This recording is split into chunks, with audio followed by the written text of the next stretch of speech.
Assalamualaikum warahmatullahi wabarakatuh. Waalaikumsalam warahmatullahi Waalaikumsalam wabarakatuh. warahmatullahi wabarakatuh.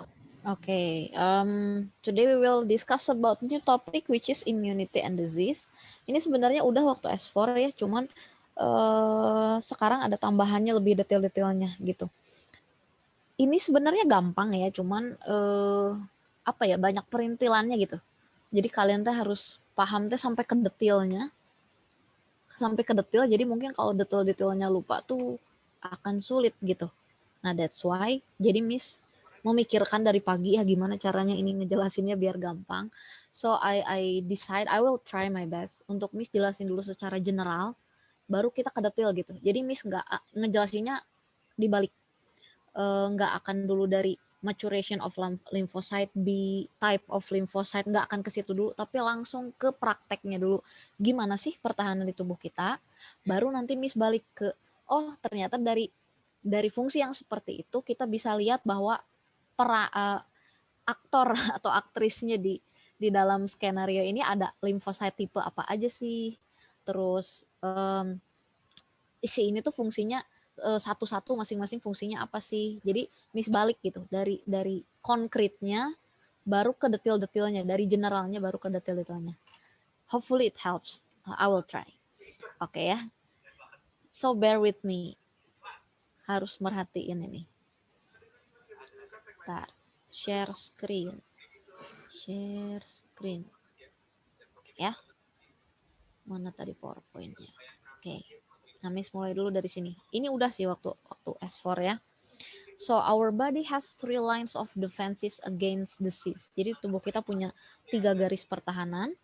The first line is acts as barrier. Jadi pertahanan pertama itu fungsinya sebagai barrier ya. Namanya barrier berarti dia tuh fungsinya apa sih? It prevents the pathogens from entering from the first place. Jadi sebelum tubuh kita melawan, tubuh kita tuh ngelindungin dulu bahwa oh si patogennya kalau bisa jangan masuk gitu. Nah, apa aja di sini si first line of defense yang bentuknya barrier ini? Ada physical barrier sama ada chemical barrier. Physical barrier contohnya apa? Skin.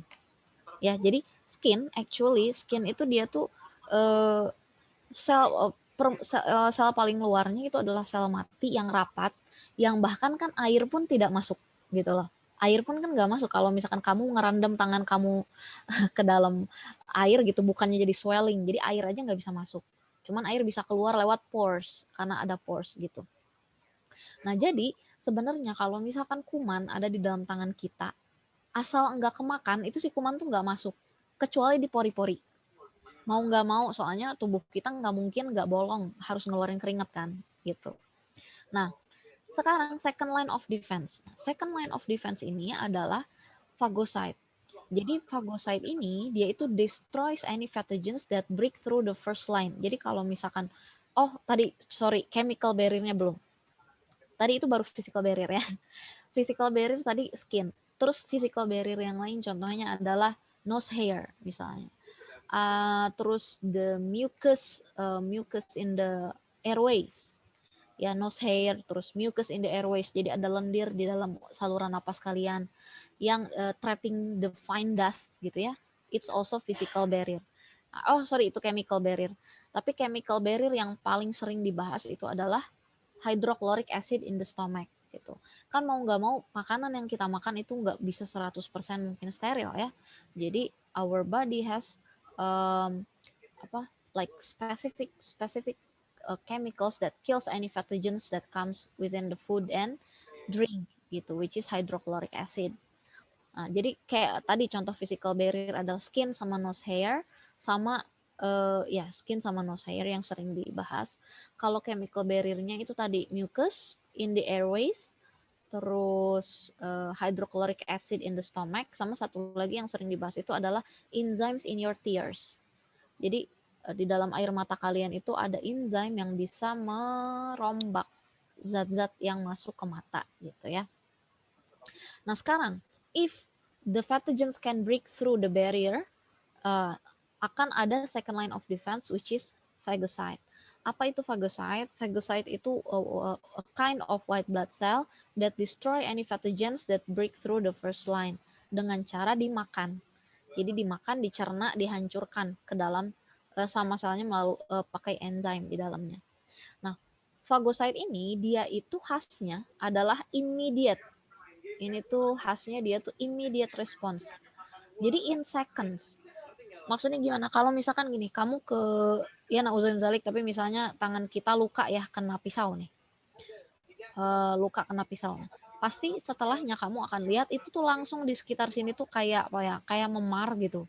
Kayak memar, lukanya juga cepat nutup, kalau nggak dalam kan cepat nutup. Nah, itu tuh dalam hitungan detik. Misalnya pisaunya ada pathogens-nya tuh di situ kan, di permukaan pisaunya. Nah, itu kenapa bisa kayak inflame gitu, bisa kayak bengkak gitu, karena di situ apa ya? Disalurkan darah ke situ supaya sel darah putih itu ke situ gitu loh. Nah, ini tuh yang langsung respon adalah fagosit. Jadi fagosit itu langsung makan-makanin bakteri yang masuk lewat luka itu gitu. Nah, ini berlaku untuk infeksi apapun. Jadi mau infeksi virus, mau infeksi bakteri, mau infeksi dimanapun, begitu ada patogen yang masuk, begitu ada benda asing yang masuk di tubuh kita, itu tuh langsung dalam hitungan detik si fagosit ini datang. Dan itu mau bakteri tipes misalnya, mau virus flu, sama responnya, yaitu datang ke situ dimakanin. Nah, sekarang si fagosit itu siapa sih? Fagosit itu ada dua, ada yang dibahas ya. Sebenarnya ini masih banyak dan kompleks, cuman yang dibahas di buku adalah pertama neutrophil. Jadi white blood cell itu banyak macamnya ya. Salah satunya adalah neutrophil. Nah, neutrophil ini adalah fagosit. Satu lagi adalah macrophages. Nah, neutrophil sama macrophage ini dua tipe fagosit yang dibahas di buku gitu. Neutrophil itu white blood cell yang jumlahnya paling banyak. Macrophage itu adalah fagosit. Jadi kalau neutrophil ini dia travel in the blood. Jadi emang kerjanya travel sama blood. Jadi begitu ada infeksi di site tertentu, dia bisa langsung keluar dari blood vessel, langsung ke site of infection, langsung action di situ. Nah, tapi kalau makrofag itu adalah fagosit yang besar dan biasanya dia stay at the surface of the organs gitu. Jadi yang circulate itu neutrophil, yang langsung respon kalau misalkan kita ada luka di tangan, langsung ngerespon. Nah, itu adalah neutrophil yang memang dia circulate along with the blood. Kalau misalkan yang di organ-organ itu macrophage. Tapi dua-duanya itu fagosit. Nah, fagosit first line sama second line ini itu adalah, kalau first line mah kan jelas barrier ya. Nah, kalau misalkan second line ini dia tuh bisa dibilang adalah immediate immune response dan sifatnya non spesifik. Maksudnya non spesifik gimana? Sama responnya, mau itu bakteri tipes kek, mau itu bakteri apa kek, mau itu virus apa, sama responnya, dimakan gitu ya. Nah, sekarang ini si second line of defense ini dia tuh tidak cukup kuat kalau misalkan infeksinya sudah menyebar atau infeksinya banyak atau infeksinya kuat gitu. Nah, maka ada respon kita yang lebih kuat lagi, itu adalah the third line of defense, which is antibodies. Sebenarnya bukan antibody aja, cuman terkenalnya antibody gitu. Antibodies, third line of defense. Nah, ini yang kita biasa sebut sebagai spesifik. Jadi sifatnya spesifik immune response. Spesifik immune response. Ya. The third line produce antibodies that defend us against specific pathogens. Nah, kenapa disebut spesifik? Karena gini, akan berbeda kalau misalkan responnya akan berbeda tergantung tergantung patogen yang masuk. Jadi misalnya gini, kita kena flu misalnya ya, maka tubuh kita akan menghasilkan antibodi khusus flu. Kalau kita kena tipes, maka tubuh kita akan menghasilkan antibodi khusus tipes. Kalau misalkan kita kena ya pokoknya penyakit lain, ya kenanya dihasilkannya antibodi untuk patogen itu. Jadi nggak bisa apa ya, tidak tidak sama gitu responnya. Kalau misalkan kita tidak bisa misalnya kita samaratakan, oh aku udah kena flu berarti aku kebal terhadap COVID misalnya, enggak, beda gitu antibody. Dan yang perlu di highlight nih, antibody ini diproduksinya setelah ada infeksi gitu. Jadi tubuh kita tuh kalau kita belum pernah divaksin COVID atau misalnya belum pernah kena COVID, tubuh kita nggak akan punya antibody COVID gitu. Beda sama fagocyte. Kalau fagocyte mah emang ada setiap saat tubuh kita udah punya neutrofil dari awal yang banyak dan siap action langsung. Tapi kalau antibody itu enggak, it takes time dan sifatnya spesifik gitu.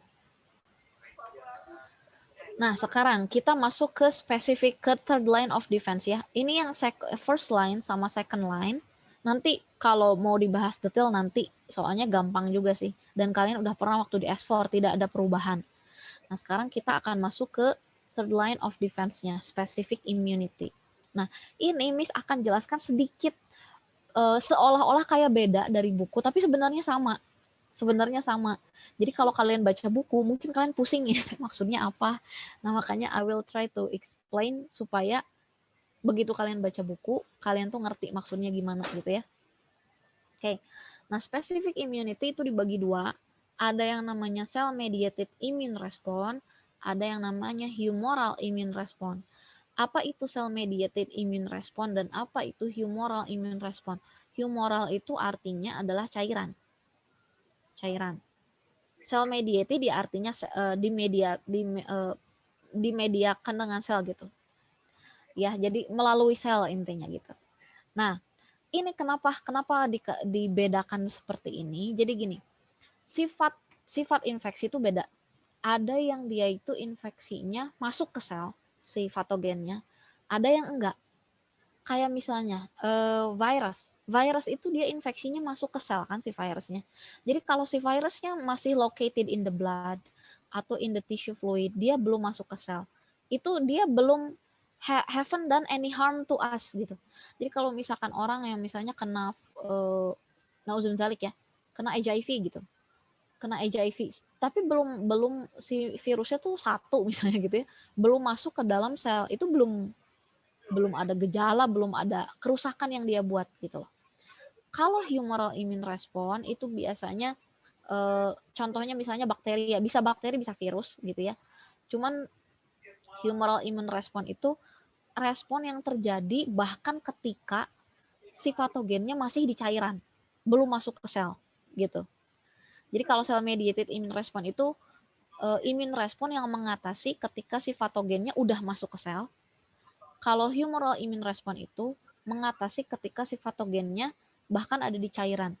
Karena bakteri itu kebanyakan dia membuat sakit kita tuh bahkan ketika dia nggak masuk sel. Kayak misalnya bakteri kolera. Kolera itu dia itu ngeluarin toksin. Cara bikin sakit tubuh kita itu dengan cara dia ngeluarin toksin yang merusak merusak fungsi sel gitu. Jadi sebenarnya nggak masuk sel gitu. Nah, jadi tubuh kita tuh perlu dua-duanya. Perlu mengatasi yang masuk sel, perlu juga mengatasi ketika dia masih di cairan gitu. Nah, kita bahas satu-satu. Dari yang paling sering dibahas itu adalah tentang humoral immune response. Humoral immune response itu melibatkan limfosit B. Ini jangan dilihat dulu ya, ini gambar dari buku. Ini teh niatnya nanti Miss kontraskan gitu. Gini deh, biar nggak pusing. Ini dikasih animasi dulu. Fade in. Ini juga. Fade. Oke. Nah, kita bahas satu-satu ya. Jadi, humoral immune response ini adalah immune response yang melibatkan B lymphocyte. Apa itu B lymphocyte? Nanti, taunya nanti. Jadi, Miss bahas dulu dari generalnya dulu ya. B lymphocyte. Jadi, B lymphocyte itu adalah limfosit yang menghasilkan antibody. Antibody. Nah, jadi caranya gini. Ketika patogen masuk, maka si patogen itu akan kontak dengan B cell yang punya antibodi yang cocok dengan si antigen.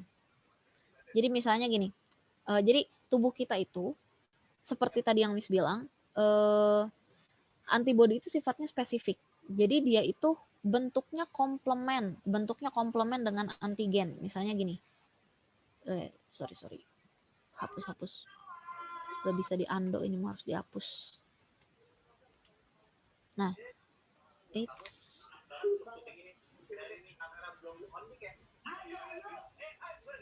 kok gak jalan?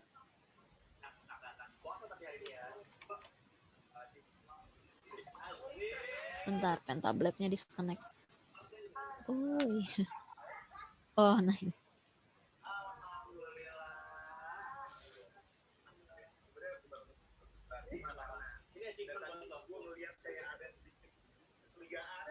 Nah, caranya jadi antigen itu sifatnya komplement, antigen dan antibodi itu sifatnya komplement. Jadi bentuknya tuh spesifik. Misalnya kalau misalkan ini adalah toksin bakteri kolera misalnya. Toksin bakteri kolera juga antigen. Kolera bakteria misalnya. Misal doang ya. Itu kan bentuknya akan berbeda sama misalnya dengan bakteri tipes misalnya. Nah ini bakteri tipes misalnya. Ini misalnya antigennya, antigen tipoid bakteria misalnya. Nah, jadi antibodi sama antigen itu bentuknya komplement. Harus cocok dia. Baru bisa trigger immune response. Ya nih lihat ini misalnya bentuknya bulat, yang ini segitiga, beda ya. Jadi nah antibodi ini sebelum dia dilepas asalnya gitu ya, asalnya dia itu letaknya ada di mana? Letaknya ada di permukaan B cell. Jadi tubuh kita tuh banyak banget B cell yang di permukaannya tuh ada antibodi yang belum dilepas gitu. Jadi namanya antibodi reseptor. Antibodi yang belum dilepas, dan itu tuh macam-macam. Ada sekelompok B cell yang dia itu punya reseptor antibodi untuk kolera.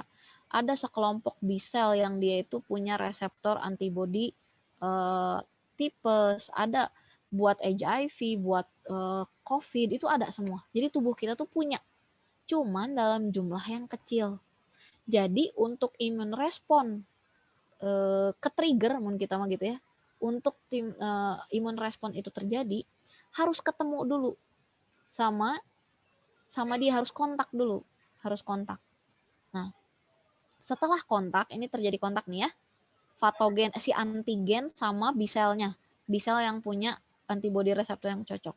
Maka B cell ini akan membelah secara mitosis menjadi banyak sekali, menjadi dua macam sel. Sel plasma namanya, sel plasma, dan memori B cell. Nah, sel plasma ini fungsinya apa? Fungsinya menghasilkan antibodi. Jadi tadi antibodinya itu yang ada di reseptornya dilepas, terus dianya sendiri terus menghasilkan antibodi yang banyak. Nah, antibodi yang banyak gitu. Terus nanti si antibodi itu kan tadi kata Miss bentuk komplement ya sama antigen, maka si antibodi itu akan menempel ke si antigen itu. Akan menempel dan membantu tubuh kita mengalahkan si antigen ini gitu loh. Nah, antigen itu macam-macam ya. Bisa bakterinya langsung, jadi protein yang ada di permukaan si bakteri atau patogennya langsung. Bisa juga toksin, kayak misalnya toksin gitu. Jadi nggak harus bakteri sebenarnya yang membuat immune respon itu. Gitu ya. Nah, sedangkan memori B cell, apa itu memori B cell itu? Memori B cell itu yang nantinya akan stay in the bloodstream. Jadi kan tadi kata Miss gini, untuk terjadi immune respon, which is ini immune responnya kan, immune responnya itu ini si pembentukan plasma sel yang menghasilkan antibodi. Nah, dia kan harus ketemu dulu nih, harus kontak sama yang komplement bentuknya. Nah, tapi itu tuh lama, kenapa? Karena memang B cell ini sedikit. Jadi misalnya gini, kita flu, jangan flu deh, apa ya? Cacar misalnya. Kita cacar. Tubuh kita tuh udah punya B cell yang punya antibodi reseptor cacar, cuman sedikit. Sehingga untuk ketemu aja mungkin lama gitu. Untuk ketemu aja mungkin lama. Tapi kalau udah sekali kena cacar, B cell yang bisa ngenalin patogen cacar itu banyak. Yaitu siapa? Memori B cell. Gitu. Jadi setiap kita terinfeksi sama suatu penyakit, itu akan dihasilkan lagi memori B cell. Terus misalnya kena kedua kali, akan dihasilkan lagi memori B cell, akan dihasilkan lagi memori B cell, sehingga nanti yang ngenalinnya lebih banyak gitu loh. Lebih cepat tubuh kita meresponnya gitu. Nah itu ya, plasma sel ini hidupnya cuma beberapa hari sampai minggu. Jadi begitu plasma sel ini menghasilkan antibodi banyak, antibodinya berhasil mengalahkan patogennya, udah dia mati. Kalau memori sel ini dia sifatnya decades, ya. Jadi dia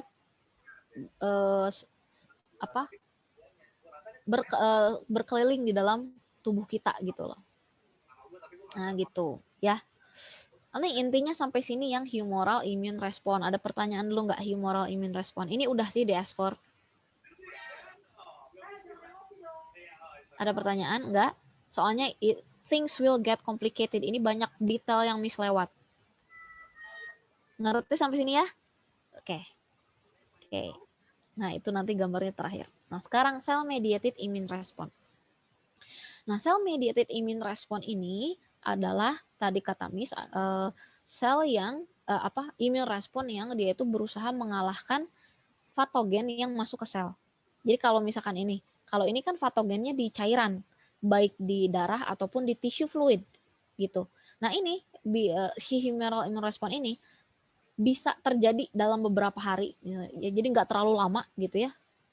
Itu karena apa? Karena kita punya lymphatic system. Kalau kalian ini dikaitin sama lymphatic system ya. Kalau kalian ingat di antara in the intervals of lymphatic vessel itu ada lymph nodes. Lymph nodes itulah tempat di mana si B cell ini berkumpul gitu. Jadi kayak patogennya dibawa sama cairan lymph ke situ gitu, ke kantor polisi yang isinya adalah B cell gitu. Jadi kan karena susah kan kalau bayangin aja B cell yang bisa ngenalin satu patogen itu sedikit ya jumlahnya, nggak terlalu banyak. Gimana caranya ketemu kalau misalnya nggak dibawa si patogennya? Jadi si patogen itu kenapa lymphatic system itu dia tuh sangat berperan penting dalam immune response, karena kan patogen itu masuknya di tissue fluid. Nah, tissue fluid itu nanti masuk ke dalam lymph vessel. Lymph vessel itu nanti dia lewat ke lymph nodes. Nah, lymph nodes itu di situ ada kumpulan B cell banyak gitu. Jadi kayak dicek, oh ini mana nih yang ada bakteri nggak? Kalau begitu ada yang cocok, nah langsung ke trigger nih respon ini. Gitu ya. Jadi di situ pentingnya lymphatic system. Nah, sekarang cell mediated immune response, kalau tadi ini yang berperan adalah B lymphocyte, kalau yang ini adalah T lymphocyte.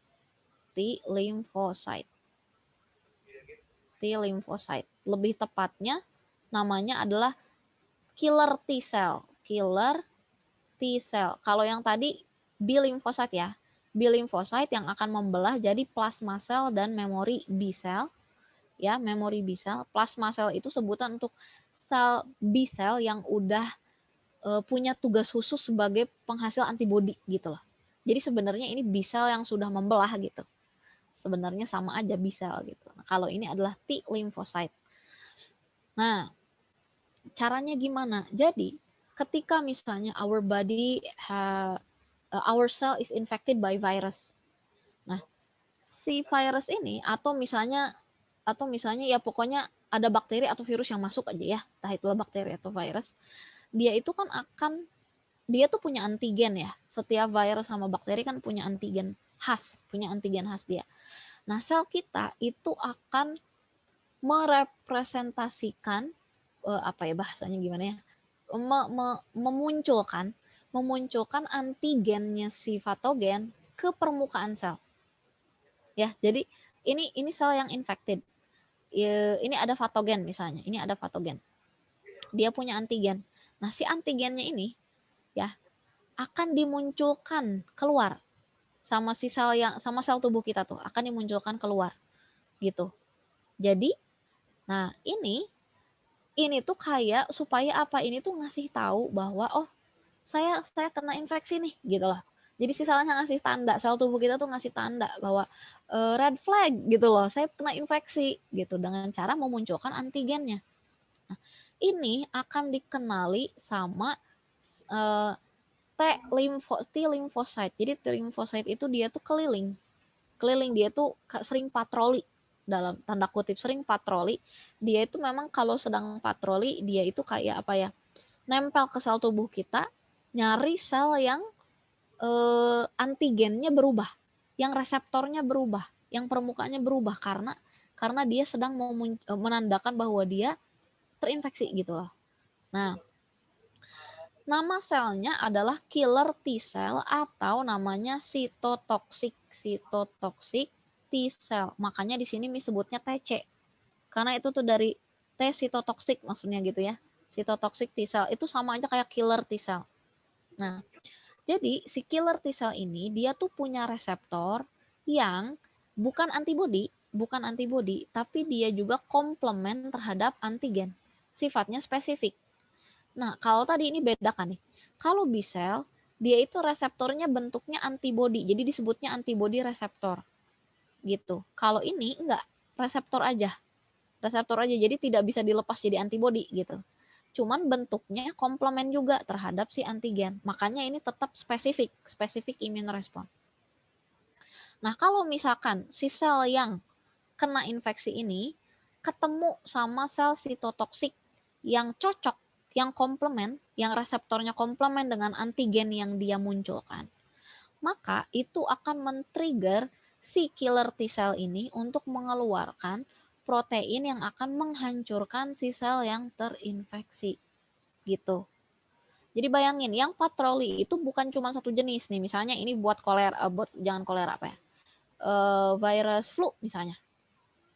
Flu virus. Misal doang ya, flu virus. Jadi sel sitotoxic T cell yang punya reseptor yang bisa mengenali antigen flu virus. Nah, yang nanti ada lagi sel sitotoksik yang dia itu untuk kolera misalnya, untuk pokoknya untuk berbagai macam bakteri. Nah, itu tuh selalu patroli di dalam tubuh kita tuh. Patroli gitu. Nah, begitu ada yang cocok nih, misalnya cocok kok ini saya kena flu virus nih, ada flu virus kata si sel teh. Terus dia kebetulan ketemu sama si sitotoxic T cell yang lagi patroli. Nah, maka dia tuh akan dihancurkan si selnya, jadi virusnya atau patogennya di dalamnya ikut mati bersama si sel. Gitu. Nah, ini yang namanya cell mediated immune response. Jadi kalau tadi dia itu mengalahkannya dengan cara antibody, dengan cara menghasilkan antibody yang nantinya si patogennya dikalahkannya di luar sel. Begitulah. Kalau ini sekalian sama selnya. Gitu saja selnya juga dihancurkan sama si T lymphocyte atau killer T cell ini. Gitu. Nah, sampai sini dulu. Jelas ya perbedaannya? Sampai sini dulu bingung nggak? Ada yang perlu Miss ulang? Belum, oke. Okay.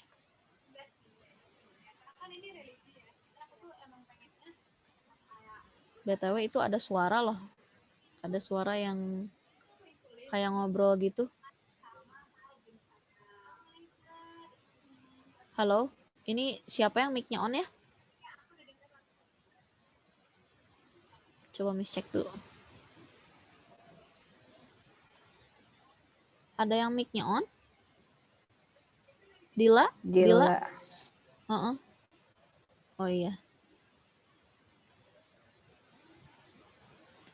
Oke, sampai sini dulu nggak ada yang mau ditanyakan? Nggak, kalau enggak. Sudah, Miss. Oke, udah ya. Kalau enggak, sekarang Miss tambahin sedikit kompleksitasnya. Oke. Nah, jadi seperti kalau kalian udah kenal secara general nih, tadi apa bedanya humoral cell mediated sama humoral immune response. Nah, ini jadi gini, yang mungkin yang kalian highlight dari sini apa? Sebelum terjadinya immune response itu ada yang namanya antigen presenting. Jadi antigen presenting tuh maksudnya gimana? Si tubuh kita tuh harus ngenalin dulu bahwa oh ada infeksi loh. Jadi tubuh kita itu tidak akan menghasilkan antibodi ataupun tidak akan mengaktifasi killer T cell kalau nggak ada infeksi. Nah, kalau nggak, gimana cara tahunya dengan ada infeksi? Harus ada kontak dengan si antigen yang cocok itu. Harus ada kontak antara antigen yang cocok dengan B cell atau dengan T cell gitu. Nah, itu namanya antigen presenting. Terutama yang ini sih. Nah, ini namanya antigen presenting. Bukan, maksudnya mau coret-coret tapi nggak kebaca lagi ininya. Nah, ini namanya antigen presenting. Aduh. Miss, screen sharing-nya putus. Oh, sorry. Connect lagi. Oh iya, benar. Screen sharing-nya putus ya. Thank you, Miss. Kok saya lupa.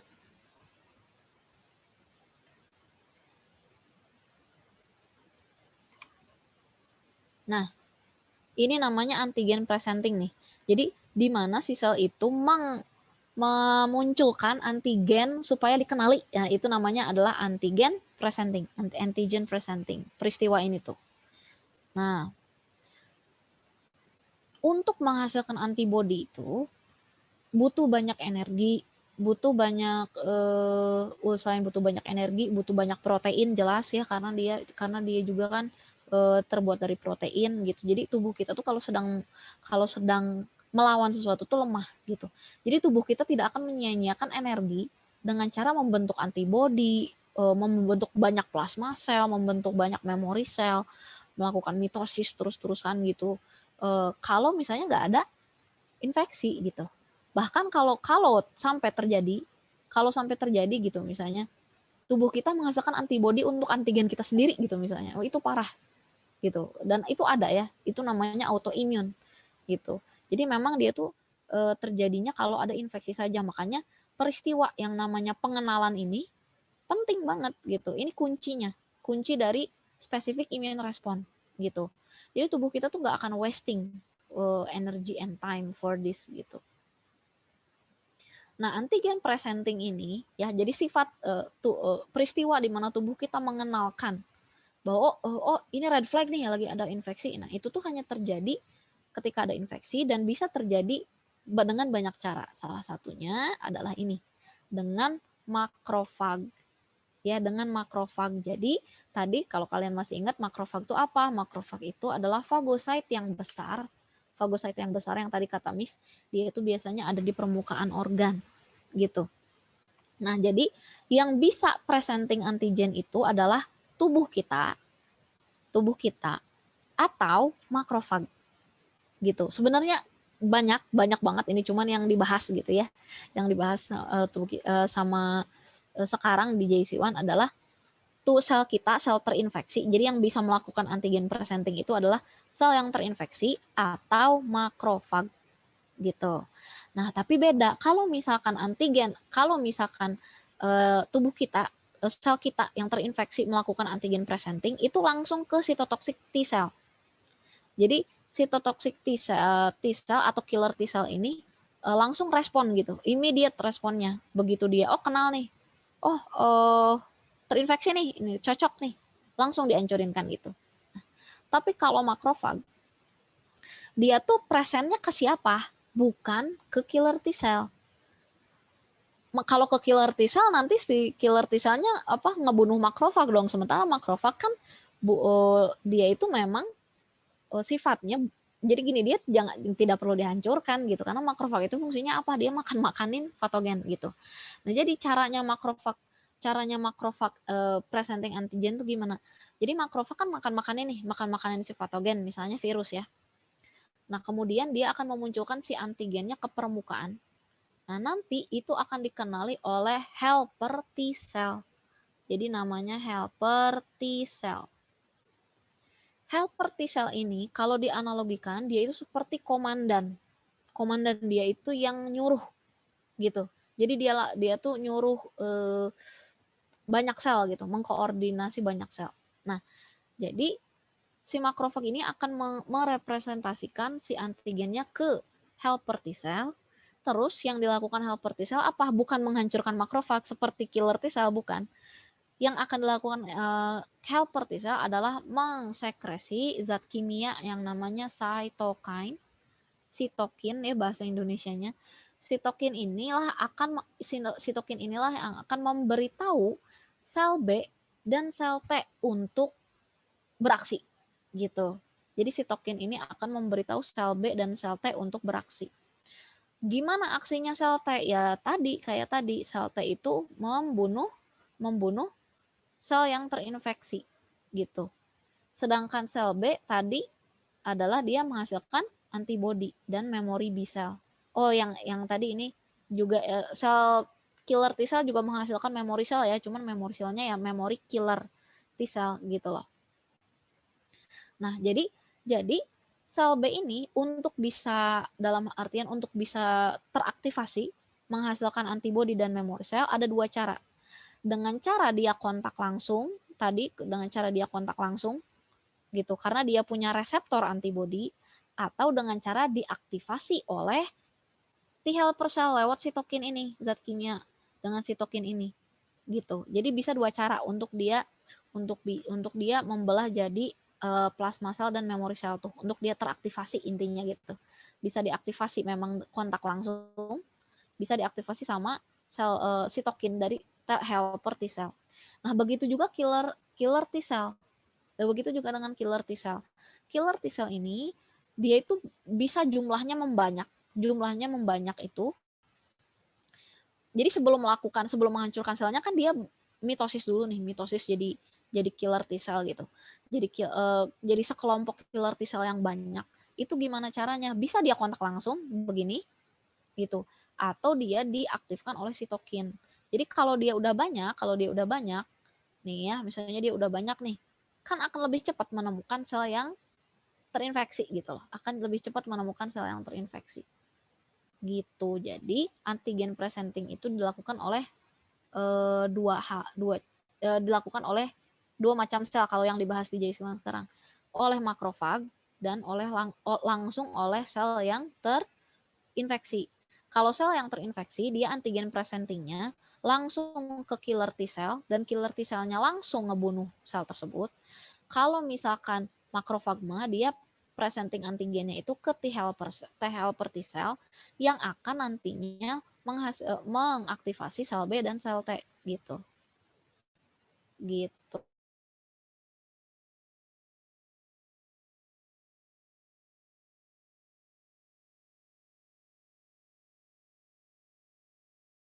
Jadi kalau misalkan virusnya sebagian udah ada yang masuk sel, sebagian belum. Nah, ini terjadi secara bersamaan semuanya. Ini terjadi sampai ke antibody.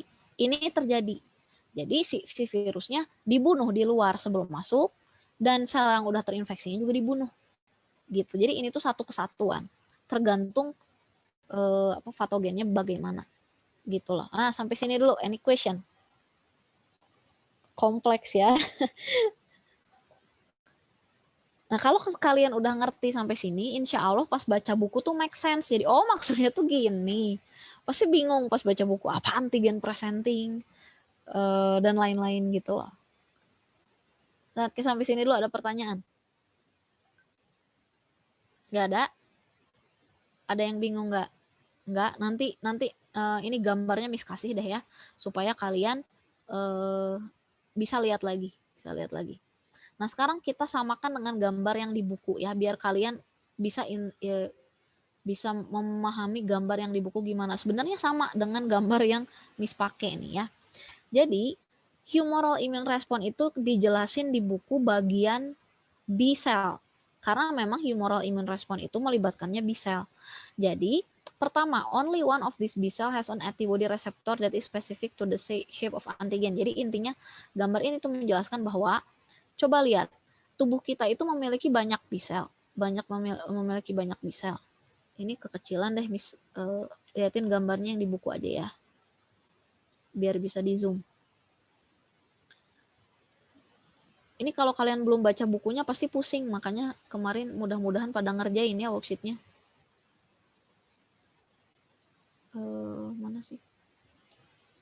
Oh ini nih, Cambridge. Oke. Nah, coba lihat. Nah, jadi kan tubuh kita itu punya banyak macam B-cell. Coba lihat, ini B-cell itu punya antibody reseptor di permukaan selnya. Bentuknya beda-beda, lihat, bentuknya beda-beda. Bentuknya beda-beda. Nah, begitu dia ketemu sama yang cocok, begitu dia ketemu sama antigen yang ini patogen ya. Ini patogen, begitu dia ketemu sama antigen yang cocok, maka yang cocok ini dia akan membelah menjadi apa? Menjadi plasma cell dan memory cell gitu. Nah, ini namanya adalah clonal expansion. Di buku disebutnya itu clonal expansion. Jadi clonal expansion itu adalah ketika dia membelah menjadi banyak B-cell yang identik gitu. Jadi kan B-cell yang spesifik itu masing-masingnya itu jumlahnya sedikit. Misalnya ini buat kolera jumlahnya sedikit, ini buat tipes jumlahnya sedikit, ini buat flu jumlahnya sedikit. Begitu dia kontak, maka dia akan membelah jadi banyak banget. Nah, ini namanya clonal expansion. Jadi intinya mah memperbanyak diri gitu. Nah, si clonal expansion ini akan menghasilkan dua macam sel ujungnya. Ada sel yang jadi plasma sel. Kok nggak mau berhenti sih? Oke. Nah, akan ada dua macam sel, akan menjadi sebagian klonnya itu jadi plasma sel yang menghasilkan antibodi, sebagiannya jadi memory cell.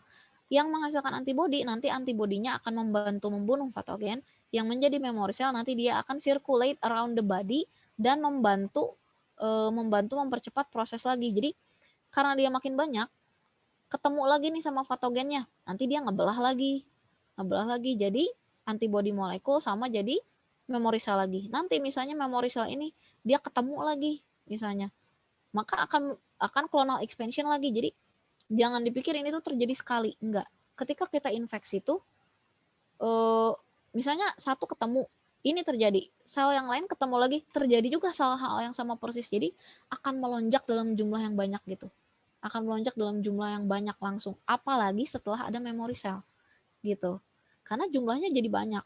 Kalau misalkan mungkin saat infeksi pertama nih misalnya. Kalau misalkan infeksi pertama, nauzubillahi misalnya orang yang pernah kena COVID pertama kali, mungkin yang ketemunya satu sel gitu. Atau jangan satu deh, terlalu sedikit. Misalnya ketemunya 100. Maka ini terjadi 100 kali. Tapi begitu dia udah pernah kena COVID atau udah divaksin misalnya gitu, memori selnya kan ada 1000 misalnya. 1000 ini 1000 semuanya terjadi seperti ini. Jadi wah, naiknya sangat eksponensial jumlahnya, jumlah antibodinya jadi langsung banyak banget. Jadi cepat terjadinya gitu loh. Nah, itu gambarnya ya. Nah, sekarang kalau yang tadi yang sel.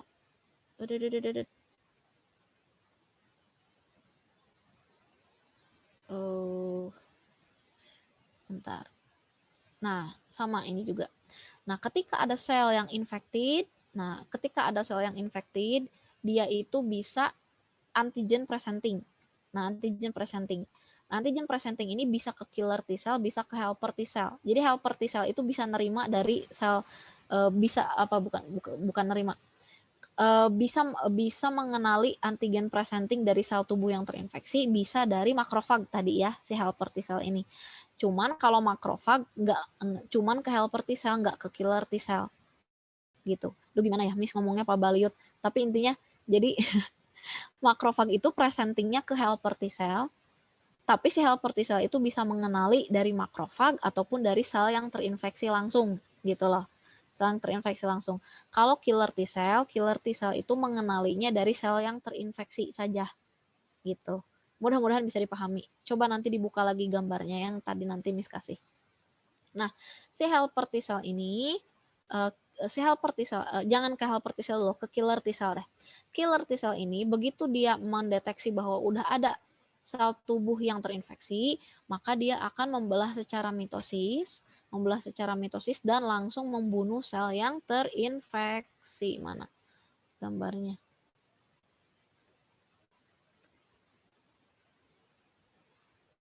Nah, ini di bawah. Nah, dia langsung membunuh sel yang terinfeksi gitu.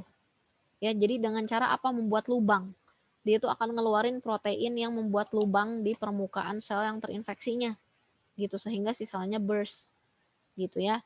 Nah, Sedangkan helper T cell apa fungsinya? Kenapa sih harus dipresent ke helper T cell? Nah, helper T cell ini nantinya akan mengkoordinir killer T cell untuk membelah dan B cell untuk membelah gitu. Jadi clone expansion ini bisa terjadi juga karena si helper T cell gitu loh. Selain ketemu sendiri sama si antigennya.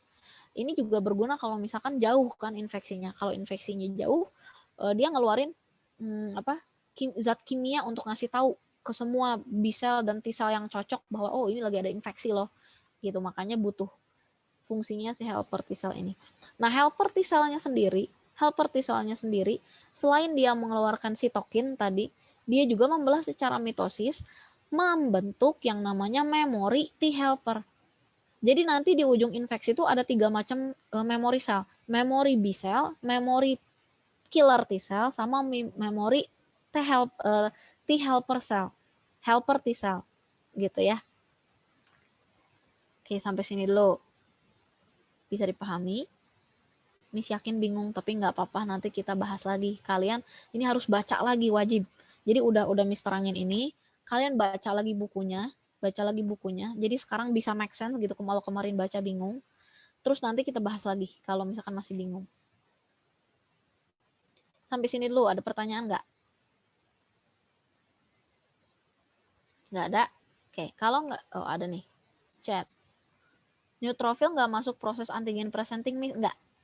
Neutrophil itu dia fungsinya untuk dia fungsinya untuk fagositosis biasa. Jadi bedanya makrofag sama neutrofil. Kalau makrofag itu setelah dia fagositosis dia nggak mati. Kalau misalkan neutrofil setelah fagositosis dia mati. Jadi emang neutrofil itu short live. Jadi yang ngebentuk nanah itu loh. Yang ngebentuk nanah kan kalian mungkin suka dengar bahwa kalau nanah itu adalah kumpulan dari white blood cell sama bakteri yang mati. Nah, itu tuh neutrofil. Jadi neutrofil itu setelah dia fagositosis mati. Kalau makrofag enggak, dia setelah fagositosis dia jadi apa? Dia presenting antigen gitu ke helper T cell.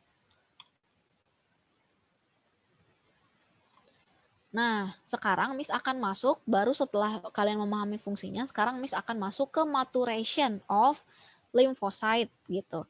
Jadi lymphocyte yang kita bahas di sini kan ada 2 macam. T cell sama B cell. Mana PowerPoint-nya? Nggak usah PowerPoint deh, Paint aja. Soalnya nanti kita baliknya ke gambar di buku nih. Ya, jadi lymphocyte yang kita bahas itu ada. Jadi kan white blood cell itu yang kalian pelajari ya, ada phagocyte sama lymphocyte.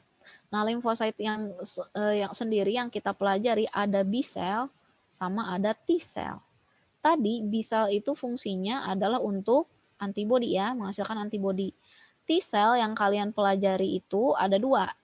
Ada T killer T cell atau cytotoxic T cell yang disebut sebagai TC, yang disingkat sebagai TC, dan ada T helper cell gitu. Nah, bedanya B cell sama T cell itu apa? B cell mah secara dari maturation itu apa? Pematangannya. B cell itu dihasilkan di bone marrow, dimatangkan di bone marrow. Kalau T cell itu dia diproduksi di bone marrow, dimatangkan di timus. Timus itu salah satu organ di dalam tubuh kalian lah, intinya gitu. Nah, jadi B cell sama T cell itu kenapa harus dimatangkan? Karena gini, B cell yang matang, dalam proses pematangannya, B cell itu dibentuk untuk apa? Punya antibodi reseptor yang bermacam-macam. Jadi dari satu stem cell itu tuh dia tuh bisa menghasilkan, bukan satu apa ya, maksudnya dari sejenis stem cell dia bisa menghasilkan berbagai macam B cell. Jadi ada B cell yang antibodi reseptornya khusus untuk COVID, ada B cell yang antibodi reseptornya untuk kolera, untuk tipes, bahkan untuk penyakit yang mungkin belum kita temukan sekarang. Jadi macamnya tuh banyak banget. Gimana caranya? Dengan cara gennya di dalamnya nih, gennya diutak-atik, diubah-ubah sedikit. Nah, itulah proses maturation-nya gitu. Nah, ini kalau bisa terjadi maturation-nya di mana? Di bone marrow juga. Jadi dibentuk di bone marrow, dimatangkan di bone marrow, dilepas sebagai B cell yang sudah matang, yang dia punya antibody reseptor. Jadi reseptornya bentuknya antibody gitu. Nah, sedangkan T cell dia itu dibentuk di bone marrow, dimatangkan di timus. T cell yang sudah matang itu khusus khasnya apa? Dia punya reseptor. Dia punya reseptor yang bentuknya bukan antibody, tapi spesifik juga. Jadi ada T cell yang untuk kolera, ada T cell yang untuk tipes, ada T cell yang untuk HIV, ada T cell yang untuk COVID dan seterusnya gitu. Nah, sekarang apa bedanya tadi T helper sama cytotoxic T cell? Kalau cytotoxic T cell atau killer T cell itu fungsinya untuk membunuh sel yang terinfeksi saja. Jadi memang khusus fungsinya itu, namanya juga killer T cell. Jadi dia akan membunuh dengan cara tadi mengeluarkan protein yang bikin pori. Jadi nanti itu namanya perforin. Kalau mis nggak tuh disebut nggak di buku. Jadi nanti itu dia tuh akan ngebuat lubang di sel yang terinfeksi. Sedangkan T helper cell ini dia tidak membunuh, tidak apa, fungsinya adalah untuk apa? Nantinya dia akan tadi mengeluarkan sitokin yang akan men-trigger respon imun dari B cell dan cytotoxic T cell. Gitu. Kalau dendritic cell apa, Miss? Nanti dulu ya. Nanti jangan ke situ dulu, nanti kalian pusing. Dendritic cell. Nanti dulu. Nah, sekarang nah ini maturation-nya dulu. Mana gambarnya tadi?